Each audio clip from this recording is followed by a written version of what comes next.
Hello, my friends.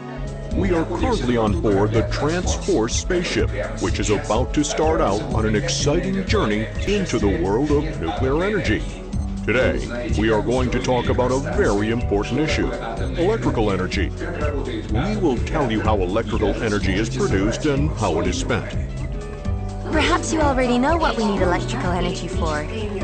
TV sets, computers, and telephones use electricity as their power feed, the same way as we eat cereal and hamburgers. Now, in order to get the energy we so desperately need, people use all different kinds of fuel. Fuel is the name that we give to the materials that can emit large amounts of energy. Today, we also use coal, oil, and natural gas. Although those resources are limited, and as a result, the supply of oil, gas, and coal will someday come to an end. In order to produce electrical energy, all kinds of fuel are used. Fuel is also the name given to the material which is used in nuclear reactors. The calculations demonstrate that such a power station requires either 3 million tons of coal or 30 tons of nuclear fuel per year. The reserves of oil, gas, and coal are coming to an end, while the reserves of nuclear fuel may last for thousands of years to come. And now, I think it's time for a game. That's right. Our onboard computer will now display the game on the communication monitors for you.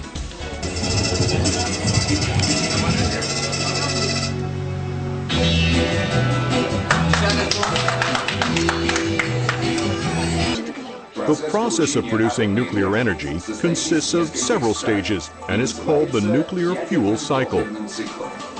At the first stage, uranium is mined and then delivered to the plant. There, the uranium is processed and uranium fuel is made. When a centrifuge is rotating at high speeds, the streams of uranium gas are driven round in a circle.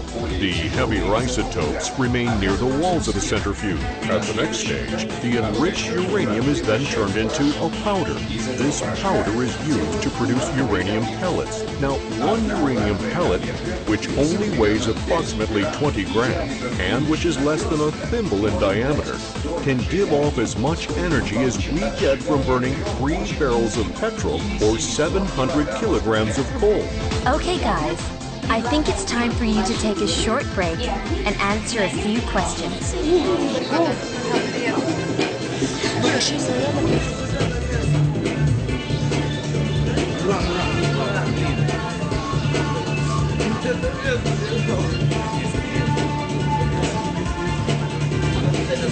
The time is over. Each reactor, together with its steam generator and a turbine, make up one power unit. One nuclear power station consists of several power units in a group of buildings that can occupy an area covering several hectares. During this chain reaction, free neutrons split the atomic nucleus of uranium. In this process, the power that was being used to hold the particles of the nucleus together is released. Irradiated fuel is placed into a special high-strength container and sent for reprocessing or storage. Let's have a short break. Our onboard computer will now display a game on your communication screen.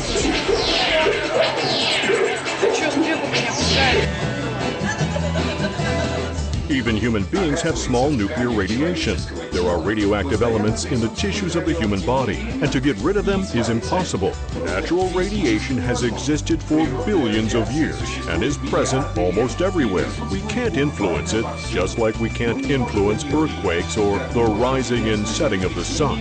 In general, we can say that the share of radiation people get due to the work of nuclear power stations is very small. One should remember that radiation is harmless and even healthy in small doses. Of course, in large quantities, it can be dangerous. In order to prevent radiation emissions from spreading outside the reactor, nuclear power stations have a multi-layer protection system. And this is very similar to the traditional Russian Matryoshka doll in its structure. If ever a dangerous situation occurs, special rods are put down into the fuel inside the reactor, which stops a chain reaction and avoids any potential issues. Dear friends, I certainly hope I have answered all of your questions. So, now let me ask you some questions. Members of the crew, please answer the quiz displaying the task on communication monitors.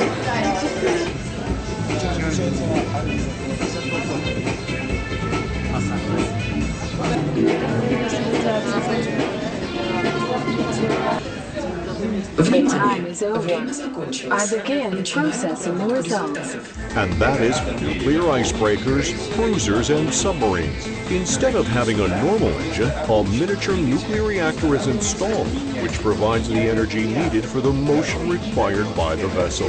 The quantity of nuclear fuel created is sufficient to keep these vessels operating continuously for several years. The process uses a high-temperature gas-cooled reactor, which enables the production of hydrogen and electricity at the same time. By the way, when the world's oil supply runs out, hydrogen could become the fuel of cars of the future. I don't think you've had a chance to assemble a nuclear reactor before.